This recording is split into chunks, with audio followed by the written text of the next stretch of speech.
ఏ అర్జీ వచ్చినా ఎన్ని రోజుల్లో పరిష్కారం చేయాలనేది ఫిక్స్ చేస్తున్నాం. రియల్ టైం గవర్నెన్స్ ని అమలు చేస్తాం సీఎం చంద్రబాబు. రాష్ట్రంలో శాసనసభ్యుల నుండి వచ్చే అర్జీలను నేను పరిష్కరిస్తాను. నియోజకవర్గ స్థాయిలో వచ్చే అర్జీలను అధికారులు ప్రజల దిన పరిశీలించినా ఏం చేయాలని తెలియజేస్తున్నాను. అలా పరిష్కరించని అర్జీలు పెండింగ్ లో ఉన్న వారి మీద తగు చర్యలు తీసుకుంటామని అధికారులకు సూచనప్రాయంగా తెలియజేసిన సీఎం చంద్రబాబు. నాకు రియల్ టైం గవర్నెన్స్ ఇంటిగ్రేట్ అవుతుంది. అందరికీ స్టాండర్డ్స్ ఫిక్స్ చేస్తున్నాం. ఏ అర్జీ వచ్చినా ఎన్ని రోజుల్లో పరిష్కారం చేయాలని ఫైనాన్షియల్, నాన్ ఫైనాన్షియల్ అయితే ఈ టైం, ఒకవేళ రిసోర్సెస్ లేకపోతే ఏ విధంగా చేయాలని ఆలోచించుకుంటా ప్రాధాన్యత క్రమంలో. నాన్ ఫైనాన్షియల్ జెన్యూన్ గా ఉంటే, చట్టపరంగా ఉంటే నో నెగోషియబుల్, జీరో టాలరెన్స్ అన్ని పరిష్కారం చేస్తాం. ఈ సందర్భంలో ఇక్కడికి వచ్చింది ఏంటంటే ఇవన్నీ కూడా రికార్డ్ చేసిన తర్వాత ఇవి నేరుగా గవర్నమెంట్ సమస్యలన్నీ పీజీఆర్ఎస్కి వెళ్తాయి. నేను ఎమ్మెల్యేగా చేయవలసిన బాధ్యతలుంటే నాకు వస్తాయి.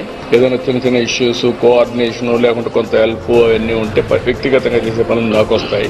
మూడోది, పార్టీ అధ్యక్షుడిగా రావాల్సిన పార్టీ వాళ్ళు సరిగా లేరు అవి కానీ రిపోర్ట్ చేస్తే అవన్నీ పార్టీ అధ్యక్షుడిగా మళ్ళా వస్తాయి. ఇది కోఆర్డినేట్ చేసుకుంటున్నాం.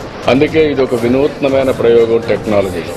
ఒక అతను ఒక అర్జీ ఇస్తే ఆ అర్జీ తీసుకున్న తర్వాత ఒక రిక్వెస్ట్ కావచ్చు, ఒక అర్జీ కావచ్చు, ఒక పిటిషన్ కావచ్చు, ఏదైనా ఒక నిర్దిష్టమైన సమయంలో ఆ సమస్య పరిష్కారం చేసి మళ్లీ అతనికి ఇన్ఫార్మ్ చేయడం. ఎవరికి ఏ సమస్య ఉన్నా చెప్పుకోవచ్చు. సాధ్య అసాధ్యాలు అధ్యయనం చేసుకుంటాం.